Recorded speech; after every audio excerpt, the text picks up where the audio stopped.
আসসালামু আলাইকুম। আশা করি সবাই ভালো এবং সুস্থ আছেন। যারা মোবাইল দিয়ে জিমেইল অ্যাকাউন্টের প্রোফাইল পিকচার চেঞ্জ করতে চাচ্ছেন, তারা সর্বপ্রথম জিমেইলে চলে যাবেন। সো আমি আমার জিমেইলে চলে যাচ্ছি। জিমেইলে চলে যাওয়ার পর আপনারা এইখানে ক্লিক করবেন। এইখানে ক্লিক করার পর এইখানে ক্লিক করবেন। সো একটু লোড হচ্ছে।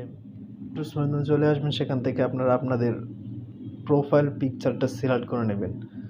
সো আমি আমার প্রোফাইল পিকচারটা সিলেক্ট করে নিচ্ছি। এই পিকচারটা আমি ইউজ করব। তো ওই পিকচারের উপরে ক্লিক করলাম। ক্লিক করার পরে আপনারা সেভ এস প্রোফাইল পিকচার সেখানে ক্লিক করবেন।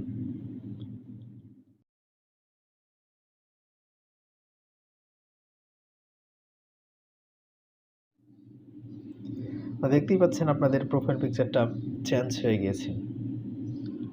সো ওইভাবেই জিমেল অ্যাকাউন্টের প্রোফাইল পিকচার চেঞ্জ করতে হয়। তো আশা করি ভিডিওটা আপনাদের ভালো লেগেছে। Thank you so much.